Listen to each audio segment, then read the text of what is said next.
ದರ್ಶನ್ಗೆ ಯಾಕೋಪ ಅಂತ ನನಗೆ ಗೊತ್ತಿಲ್ಲ. ದರ್ಶನ್ ಅಷ್ಟು explain, but still in the absence of Darshan ನಾವ್ಗೆ ಅನ್ಸಿದ್ದೇನು ಅಂತಂದ್ರೆ, ಕುಮಾರಸ್ವಾಮಿ ಎಂಪಿಗೆ ನಿಂತ್ಕೊಂಡಾಗ ಅಲ್ಲ ಅದು ಹಳೆದಾಯ್ತು, ಹೊಸದಾಗಿ ಹೇಳ್ತಿರೋದು. ಹೊಸದಾಗಿ ಮಂಡ್ಯ ನಿಂತ್ಕೊಂಡಾಗ ಮುನಿರತ್ನ ಹೋಗ್ಬೇಡ ಅಂತ ಹೇಳ್ತಂತೆ. ಇನ್ಫ್ಯಾಕ್ಟ್ ಕುಸ್ಬಾ ವಿಚಾರದಲ್ಲೂ, ಕುಸ್ಬಾ ಲಾಸ್ಟ್ ಟೈಮ್ ನಿಂತ್ಕೊಂಡು ಕೂಡ ದೊಡ್ಡ ಗಲಾಟೆ ಆಗಿದೆ. ಅಲ್ಲಿ ಹೋಗ್ಬೇಡ ಅಂತ ಅವನು ಇಲ್ಲ ಹೋಗ್ತೀನಿ ಅಂತ ಹೇಳಿ ಲಾಸ್ಟ್ ಮೂಮೆಂಟ್ ಅಲ್ಲಿ ಕುಸ್ಬಾ ವಿಚಾರದಲ್ಲಿ ಡ್ರಾಪ್ ಮಾಡಿದಂತೆ. ಬಟ್ ಮಂಡ್ಯ ವಿಚಾರದಲ್ಲಿ ಸ್ಟಾರ್ ಚಂದ್ರಿಗೆ ಹೋಗಿ ಕ್ಯಾನ್ವಸ್ ಮಾಡಿದ್ರು. ಸೊ ಆಗ ಮುನಿ ಯಾರ ಹತ್ರ ಹೇಳಿರೋದು, ನಾನ್ ಸಾಕಿದ ನಾಯಿ ನನಗೆ ಕಚ್ಚೋ ರೀತಿ ಆಗಿದೆ, ಹಂಗಾಗಿ ನಾಯಿನ ಎಲ್ಲೋ ಕಳಿಸ್ಬೇಕು, ಸ್ಮಶಾನಕ್ಕೆ ಕಳಿಸ್ಬೇಕು ಅಂತ ಎಲ್ಲೋ ಡೈಲಾಗ್ ಹೊಡೆದಿದ್ದಾನೆ. ನಾನು ಇಲ್ಲದಂತ ಹೇಳ್ರಿ, ಯಾರನ್ನ ಕಿವಿ ಹೇಳಿದ್ರು. ಹಿಯರ್ ಟು ಸೇ ಸತ್ಯನೂ ಇರ್ಬೋದು, ಸುಳ್ಳು ಇರ್ಬೋದು, ಬಟ್ ಪಾಸಿಬಿಲಿಟಿ ಅವ್ನು ಹೇಳೋ ಪಾಸಿಬಿಲಿಟಿ ಜಾಸ್ತಿ ಇದೆ. ಯಾಕಂದ್ರೆ ಮುನಿಗೆ ದುರಾಂಕಾರ ಜಾಸ್ತಿ. ಓಕೆ, ಅವನಿಗೆ ಹೆಣ್ಣು ಗಂಡು, ದೊಡ್ಡವರು ಚಿಕ್ಕವರು, ದುಡ್ಡವರು ಎಂತದಿಲ್ಲ. ಅವ್ನು ಕಾಣಿಸೋದು ಒಂದೇ, ಅವನೊಂದು ಸ್ಟಾರು. ಅವನು ನಾಯ್ಡು ಹೊರಗಡೆಯಿಂದ ಬಂದವನೇ, ಇಲ್ಲೊಬ್ಬ ಮಾಫಿಯಾ ನಡೆಸ್ತಾ ಇದ್ದಾನೆ ಅನ್ನೋದೇ ತಲೆಯಲ್ಲಿರೋದು. ಆಮೇಲೆ ಅವನು ಅನ್ಕೊಂಡಿದ್ದಾನೆ ಈ ಸಿಸ್ಟಮ್ ಅವ್ನು ನಡೆಸ್ಬೋದು ಅಂತ. ಪಾಸಿಬಲಿ ಫಸ್ಟ್ ಟೈಮ್ ಮುನಿಗೆ ಅರ್ಥ ಆಗಿದೆ. ಒಳಗಡೆ ಜೈಲು ಹೊರಗೆ ಇವನ್ ವಕೀಲರ ಹತ್ರ ಮಾತಾಡ್ಬೇಕಾದ್ರು ಕೂಡ ಈ 10 ಕ್ಯಾಮ್ರಾ ಇಟ್ಟವ್ರೆ. ಸ್ವಂತ ವಕೀಲರ ಜೊತೆಲಿ ಮಾತಾಡಕ್ಕೆ ಮುನಿ ಬಂದ್ರೆ 10 ಕ್ಯಾಮ್ರಾ ಇಟ್ಟು ಮಾತಾಡಿಸ್ತವ್ರೆ. ಅವ್ನು ಗಪ್ಚಿಪ್ ಅಂತ ಮಾತಾಡ್ತಾ ಇಲ್ಲ. ಫಸ್ಟ್ ಟೈಮ್ ಮುನಿ ಮಾತಾಡ್ತಾ ಇಲ್ಲ. ಒಂದು ಪೊಲೀಸ್ ಕಸ್ಟಡಿಲೂ ಅಷ್ಟೇ. Because I have close information. ಯಾಕಂದ್ರೆ ಇಷ್ಟು ದೊಡ್ಡ ಕೇಸನ್ನ ಹ್ಯಾಂಡಲ್ ಮಾಡ್ಬೇಕಾದ್ರೆ we have close information. Muni even advocate ಜೊತೆ ಕೂತ್ಕೊಂಡು ಮಾತಾಡೋಕ್ಕೂ ಕೂಡ ಮಾತಾಡ್ತಾ ಇಲ್ಲ. ಯಾಕೆ ಮಾತಾಡ್ತಾ ಇಲ್ಲ? ಏನ್ ಭಯ ಯಾಕೆ? ಕ್ಯಾಮ್ರಾ ಭಯ ಯಾಕೆ ಅವನಿಗೆ? ನಿಜವಾಗ್ಲೂ ಅವ್ನು ಸತ್ಯವಂತನಾಗಿದ್ರೆ ಪೊಲೀಸ್ ಕಸ್ಟಡಿ ನಾನು ಇದ್ದೀನಿ. ನಾನು ಐ ವಾಸ್ ಅರೆಸ್ಟೆಡ್. ಆರಾಮಾಗಿ ತಿನ್ಕೊಂಡು ಉಣ್ಕೊಂಡು ಓಡಾಡ್ಕೊಂಡಿದ್ದೆ. ನಮ್ಮ ಪೊಲೀಸವರು ತಿನ್ಸೋದೆಲ್ಲ ಕೊಡ್ತಾ ಇದ್ರು, ಜೊತೆಲಿ ಕರ್ಕೊಂಡೋಗೋರು. ಸೆಕ್ಯೂರಿಟಿ ನನಗೆ. ಮತ್ತೆ ದರ್ಶನ್ ಆರಾಮಾಗಿ ನಾನು ಚೇರ್ ಹಾಕೊಂಡು ಕೂತ್ಕೊಂಡಿದ್ದೀನಿ. ಚೇರ್ ಹಾಕೊಂಡು ಕೂತ್ಕೊಂಡ್ರೆ ತಪ್ಪೇನಿಲ್ಲ. ಜೈಲಲ್ಲಿ ದಮ್ ಮಾಡುದು ಕಳೆತನವಾಗಿ ಅವನ ಕೈ ದಮ್ ಕೊಟ್ಟು ಹಿಂದ್ಗಡೆಯಿಂದ ಕ್ಯಾಮ್ರಾ ಮಾಡೋದಿದೆಯಲ್ಲ, ಫಸ್ಟ್ ಆಫ್ ಆಲ್ ಅದನ್ನ ಶೂಟ್ ಮಾಡಿದವ್ರು ಯಾರು? ಅವನ ಮೇಲೆ FIR ಆಗಬೇಕು. ಜೈಲಲ್ಲಿ ಕ್ಯಾಮ್ರಾ ತಗೊಂಡೋಗಂಗಿಲ್ಲ. ಯಾರು ತಗೊಂಡೋದ್ರು? ಯಾರೋ IPS ಅಂತ ಕಿವಿ ಬಿತ್ತು. ಶೂಟ್ ಮಾಡಿದವನು IPS ಅಂತೆ, ಹೇಳ್ಕೊಟ್ಟವನು ಮುನಿನೇ ಅಂತೆ. ಇದನ್ನ ಶೂಟ್ ಮಾಡಕ್ ಕೂಡ ಹೇಳ್ಕೊಟ್ಟವನು ಮುನಿ ಅಂತ ಬಂದಿದೆ. Still we're investigating. ಯಾರು ಅದನ್ನ ಶೂಟ್ ಮಾಡಿದ್ದು ಮೋಸ್ಟ್ ಇಂಪಾರ್ಟೆಂಟು. ಅವರ ಮೇಲೆ FIR ಆಗಬೇಕಾಗಿದೆ. ಸರ್ಕಾರ, ಪೊಲೀಸ್ ಇಲಾಖೆ ಮತ್ತೆ ಕಾರಾಗೃಹ ಇಲಾಖೆ ಯಾರು ಫೋಟೋ ತೆಗೆದ್ರೆ ಅವ್ರ ಮೇಲೆ ಯಾಕೆ FIR ಮಾಡಿಲ್ಲ? ಇದು ನನ್ನ ಪ್ರಶ್ನೆ. ಕಾರಾಗೃಹ DGPನ ಅಥವಾ ಗೊತ್ತಿಲ್ಲ, ಮೋಸ್ಟ್ ಪ್ರಾಬಬ್ಲಿ ಬಟ್ಟೆ ಬಿಚ್ಕೊಳ್ಳೋ ಹತ್ರ ಬಂದಿದೆ. We want that to be identify. ಯಾರು ದರ್ಶನ್ ಫೋಟೋ ತೆಗೆದು ತಪ್ಪಂತ ಹೇಳ್ತಾ ಇಲ್ಲ. ಜೈಲಲ್ಲಿ ಕ್ಯಾಮ್ರಾ ಇನ್ವಾಲ್ವ್ ಆಯ್ತು.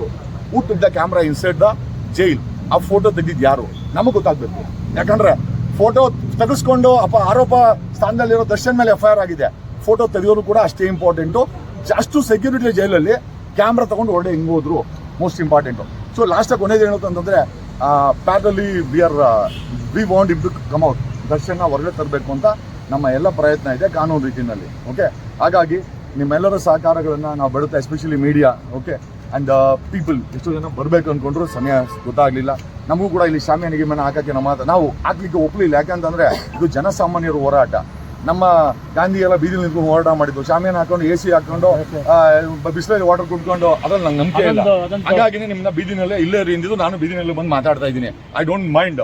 ಯಾಕಂದ್ರೆ ನಮ್ಮದು ಸಾಂಪ್ರದಾಯಿಕವಾದಂಥ ಹೋರಾಟ. ನಾವು JP ಚಳುವಳಿ ನಂಬಿಟ್ಟಿರೋರು, ನಾವು AC ಚಳುವಳಿ ನಂಬಿಕೆ ಇಟ್ಟಿರೋರಲ್ಲ. ಹಾಗಾಗಿ ಬೀದಿನಲ್ಲೇ ನಮ್ದು ಹೋರಾಟ. ಇದೇ ಬೀದಿಗೆ ಅವನ್ನ ಕರ್ಕೊಂಡ್ ಬರ್ತೀವಿ. Very shortly we are going to bring Darshan out.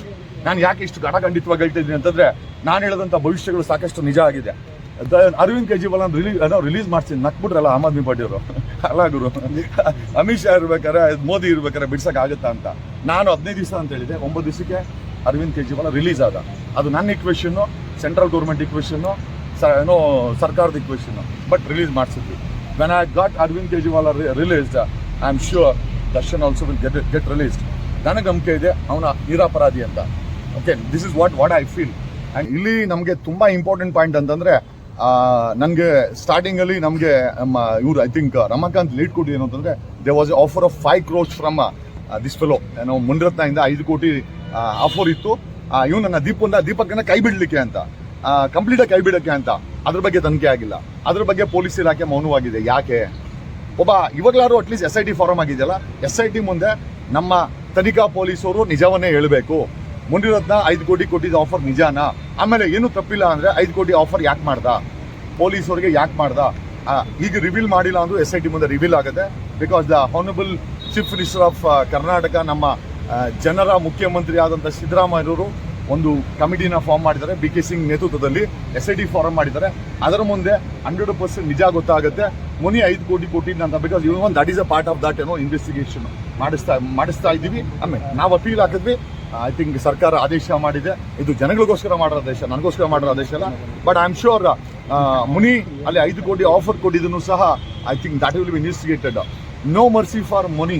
ಏನಕ್ಕೆ ಅಂತಂದ್ರೆ ಆತನ ಪಾಪದ ಕೂಡ ತುಂಬಿದೆ. ಒಂದೆರಡು ಆಗಿದ್ರೆ ಬಿಟ್ಬಿಡ್ಬೋದಾಗಿತ್ತು, ಹಾಳ ಹೋಗ್ಲಿ ಅಂತ. ಪಾಪದ ಕೂಡ ತುಂಬಿದೆ. ಹಾಗಾಗಿ Muni should be taken in to task. So ಸರ್ಕಾರ ಮಾಡುತ್ತೆ ಅಂತ ನಂಬಿಕೆ ಇದೆ, ಮಾಡ್ತಾ ಇದೆ ಸರ್ಕಾರ. ಒಂದು 2-3 ಲಕ್ಷ ಮೆಸೇಜ್ ಇದೆ, ನನಗೆ ಓದಕ್ಕಾಗಿಲ್ಲ, ಇಲ್ಲೇ ಮೊಬೈಲಲ್ಲಿ ಇದೆ. ಯಾವನ ಫ್ರೀ ಇದ್ರೆ ಬೇಕಾದ್ರೆ ಶೂಟ್ ಮಾಡ್ಕೊಳ್ಳಿ. ಒಂದು 3 ಲಕ್ಷ ಮೆಸೇಜ್ ಇದೆ. I can just understand the quantum. ಇಷ್ಟೋ ಜನ ಹೇಳಿದರೆ ನಮಗೆ ಬಸ್ ಚಾರ್ಜ್ ಕಾಸೆಲ್ಲ ಬರೋಕ್ಕಾಗಲ್ಲ ಸರ್, ಬೇಡಬೇಡಿ ಅಂತ. ಇಲ್ಲಿ ಪ್ರೊಟೆಸ್ಟ್ ನಾನು ಮಾಡ್ತೀನಿ ಬೇಕಾದ್ರೆ 10 ಜನ ಸಾಕು ನನಗೆ. ನಾನು ಹೇಳಿದೆ 10 ಜನ ಸಾಕು ಅಂತ, 10 ಜನ ಅವ್ರಿಗೆ ಸಾಕು. ಈ ಪ್ರೊಟೆಸ್ಟ್ ಅಂದರೆ 1000 ಜನ ನೋಡ್ಕೊಂಡು ಶೋ ಮಾಡೋಕ್ಕಂತೂ ನಾವು ಬಂದಿಲ್ಲ. We want this to happen. In fact Arvind Kejriwal ವಿಚಾರದಲ್ಲಿ ಬರೀ ಸ್ಟೇಟ್ಮೆಂಟ್ ಕೊಡಿದಷ್ಟೇ, ಪ್ರೊಟೆಸ್ಟ್ ಕೂಡ ಮಾಡಿಲ್ಲ. He got release. That's a power of a common man. That's a power of constitution. ನಮ್ಮ ದೇಶದ ಸಂವಿಧಾನದ ತಾಕತ್ತು. ಸತ್ಯವಾಗಿದ್ರೆ ಪ್ರತಿಯೊಬ್ಬರಿಗೂ ಸಂವಿಧಾನ ಜೊತೆಲಿ ನಿಂತ್ಕೊಡ್ತೆ. ನೀನು ಅಸತ್ಯದಿಂದಿದ್ರೆ ಮುನಿ ತರ ಕೊನೆಯಲ್ಲಿ ನಾಶ ಆಗ್ತಾರೆ. ಮುನಿ ನಾಶ ಆಗ್ತಾನೆ. ನಾವೆಲ್ಲ ಬಡವ್ರ ಮಕ್ಕಳು, ನಮಗೆಲ್ಲ ಯಾವ್ದು ಇನೋವಾ ಕಾರು ಇಲ್ಲ, ಡ್ರೈವರು ಇಲ್ಲ, ಗನ್ಮೆನೂ ಇಲ್ಲ. ಏನೇ ಮಾಡ್ಕೊಂಡ್ರು ಒಬ್ಬರೇ ಬೇಕು. ನಾನು ಗಾಡಿನಲ್ಲಿ ಬೈಕಲ್ಲಿ ಒಬ್ಬನೇ ಬಂದೆ. ನೀವು ನೋಡ್ಬೋದು ಇಷ್ಟು ಘಟಾನುಘಟಿಗಳನ್ನ ಬೀದಿಗೆ ತಗೊಂಡ್ಬಿಟ್ಟಿದ್ದೀನಿ, ಬೈಕಲ್ಲಿ ಓಡಾಡ್ತೀನಿ. ನನಗೇನು ಭಯ ಇಲ್ಲ, ಯಾಕಂದ್ರೆ ನಾವು ನಿಮ್ಮ ಥರನೇನೆ. ಈಗ ನೀವು ಅಷ್ಟೇ ಘಟಾನುಘಟಿಗಳನ್ನ ಫೋಟೋ ಹಿಡಿತೀರಾ, ಗನ್ಮನ್ ಹಾಕೊಂಡು ಓಡಾಡ್ತೀರಾ. ಊಟಿರೋ ಜೀವ ಹೋದ್ರೆ ಹೋಗ್ಲಿ, ಸಮಸ್ಯೆ ಏನಿಲ್ಲ. ಹಂಗಾಗಿ ನೀವು ಹೇಳಿದ್ರಿ ಸುಮಾರು 3 ಲಕ್ಷ ಮೆಸೇಜ್ ಬಂದಿದೆ ಫ್ಯಾನ್ಸ್ ಗಳಿಂದ ಅಂತ ಹೇಳಿದ್ರೆ, ಅದೇ ಫ್ಯಾನ್ಸ್ಗಳು ಕೆಲವು ಸೋಷಿಯಲ್ ಮೀಡಿಯಾದಲ್ಲೇ ಯಾರು ಬೆಂಬಲ ಕೊಡಬೇಡಿ ಇದಕ್ಕೆ ಅಂತ. ನೋ ಪ್ರಾಬ್ಲಮ್, ಅದು ಅವರ ವಿಚಾರ. ಅಂದ್ರೆ 3 ಲಕ್ಷ ಫ್ಯಾನ್ಸ್ಗಳ ಹತ್ರ ಬಸ್ ಚಾರ್ಜ್ ದುಡ್ಡಿಲ್ಲ ಅಂತನಾ, 3 ಲಕ್ಷ 1,000 ಜನ ಬರಕ್ಕಾಗಿಲ್ಲ ಅಂತ. ಇಲ್ಲ ನೋಡಿ ಬ್ರದರ್, ಇದೆಲ್ಲ ಒಂದು ಮಾಫಿಯಾ ನಡೀತಾ ಇದೆ. ದರ್ಶನ ಒಡೆ ಫಿಕ್ಸ್ ಮಾಡಕ್ಕೆ, ಇದು ಆಕ್ಚುಲಿ ಎಕ್ಸ್ಪೋಸ್ ಮಾಡಕ್ಕೆ ಬಂದಿರೋದು ನಾನು. ಹಾಗೆ ಕೆಲವರು ಆರೋಪಿಗಳಲ್ಲಿ, ಮಂಡ್ಯ ಭಾಗದಂತ ಆರೋಪಿಗಳಲ್ಲಿ ನಮ್ಮ ಮಗನ್ ಬಿಡ್ಸಕ್ ನಮ್ಮ ಹತ್ರ ಹಣ ಇಲ್ಲ ಅಂತ ಹೇಳ್ತಾರೆ. ಇದೊಂದು ಮತ್ತೆ ರೇಣುಕಾ ಸ್ವಾಮಿ ತಂದೆ ತಾಯಿ ಹೆಂಡತಿಯವ್ರ ಬಗ್ಗೆ ನೀವೇನು ಹೇಳ್ತೀರಾ ಸರ್? ಡೆಫಿನೆಟ್ಲಿ ಸರ್, ಅವ್ರ ಮಗನಂತೂ ವಾಪಸ್ ತಂದು ಕೊಡೋಕ್ಕಾಗಲ್ಲ. It's a big loss to the society as well as ಒಂದು ರಾಂಗ್ ಮೆಸೇಜ್ ಕೊಡಿದೀವಿ ನಾವು. ಒಂದು ಮೆಸೇಜ್ಗೆ ಒಬ್ಬನ ಕೊಲೆ ಮಾಡೋದಿಲ್ಲ ನೋಡಿದ್ದೀರಾ? ಅದು 25 ಜನ ದಾಂಡಿಗರು ಕರ್ಕೊಂಡ್ಬಂದು ಆ ಶೆಡ್ಡಲ್ಲಿ ಹಾಕಿ ಮಾಡೋಂಥ ಕೆಲಸನ ಇದು. ಆಮೇಲೆ ಇದನ್ನ ಉಸ್ತುವಾರಿ ವಹಿಸ್ಕೊಂಡಂತ ದರ್ಶನ್ ಕೂಡ ಒಳ್ಳೆ ಕೆಲಸ ಮಾಡಿಲ್ಲ. You should not done it. Darshan 6 ಗಂಟೆವರೆಗೂ ಚೆನ್ನಾಗಿರ್ತಾರೆ. 6 ಗಂಟೆ ಮೇಲೆ ಏನಾಗ್ತಾರೆ ನನಗೆ ಗೊತ್ತಿಲ್ಲ. ಇನ್ಫ್ಯಾಕ್ಟ್ ನನಗೆ ಗೊತ್ತಿಲ್ಲ. ಯಾರು ಹೇಳಿದಂದ್ರೆ 6 ಗಂಟೆ ಮೇಲೆ ಸಂಘ ಸೇರಿಲ್ಲ ಅಂತಂದ್ರು. ಸಂಘ ಸೇರಿ ಸನ್ಯಾಸಿ ಕೆಟ್ಟ ಅಂದಂಗೆ ನಮ್ಮ ಪಾಪ ವಿಜಯಲಕ್ಷ್ಮಿ ಒಳ್ಳೆಯವಳು. ನಾನು ತಿಳಿದಂಗೆ I think he should carry forward his family rather than this idiots. ಈ ಇಡಿಯಟ್ಸ್ ಜೊತೆ ಬೆಳೆಸಿರೋದನ್ನು ಸ್ವಲ್ಪ ಕಡಿಮೆ ಮಾಡಿ ಇನ್ನು ಮುಂದಕ್ಕೆ ಸಮಾಜಕ್ಕೆ ಆಸ್ತಿ ಆಗಬೇಕು ದರ್ಶನ್ ಅಂತ ನಮ್ಮ ಆಸೆ ಸರ್. ಮುಂದಿನ ದಿನಗಳಲ್ಲಿ ನಿಮ್ಮ ಹೋರಾಟ ಆಗಲಿ ಈ ತರ ವಿಚಾರ ಸಂಬಂಧಪಟ್ಟ ಏನಿರುತ್ತೆ, ಬಟ್ ದರ್ಶನ್ ವಿಚಾರಕ್ಕೆ ಮಾತ್ರ ಸೀಮಿತ ಆಗಿರ್ತಾರೆ, ಬೇರೆ ಬೇರೆ ವಿಚಾರ ಸರ್ ಮುನಿನ ಬಿದಿಗೆ ತಗೊಂಬಂದಿದ್ದು ನಾನು. ex-CM ಅನ್ನ ಬಿದಿಗೆ ತಗೊಂಬಂದು ಯಾರು ಅಂತ ಕೇಳಿದ ಅವನೇ ಔಷಧಿ ತಗೊಂಬಂದ. ಸೊ ನಾವು ಇಲ್ಲಿ ಚೆಕ್ಮೇಟ್ ಮಾಡ್ತಾ ಇದ್ದೀವಿ. ಅವ್ರು ಬಂದು ತಗೊಳಕಂತವ್ರೆ. ನಾನು ex-CM ಅಂತ ಯಾರು ಅಂತ ಕೇಳಿದ್ರೆ ನಾನು ಹೇಳಕ್ ಹೋಗಿಲ್ಲ. ಹೇಳಿದೆ ಯಾವ ಔಷಧಿ ತಗೊಂಬಂತಾನೆ ಅವನೇ ಅಂತ. ಯಾರು ಬಸವರಾಜ್ ಬೊಮ್ಮೆ ತಂದವ್ರಂತೆ, ನನಗೆ ಗೊತ್ತಿಲ್ಲ. ನನಗೆ ಇನ್ನ ನೋಟಿಸ್ ಬಂದಿರಬೇಕು.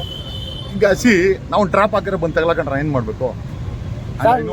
ನಿಮ್ತ ಒಂದು 10,000 ವಿಡಿಯೋ ಐತೆ ಅಂತ ಹೇಳಿದ್ರೆ ex-CMದು, ex-CM ಅಂತ ಹೇಳಿ ಹತ್ತತ್ರ 10,000 ವಿಡಿಯೋ ಐತೆ ಅಂತ ಇಲ್ಲ ಅವನಿಗೆ ಆ ಕೆಪಾಸಿಟಿ ಇಲ್ಲ.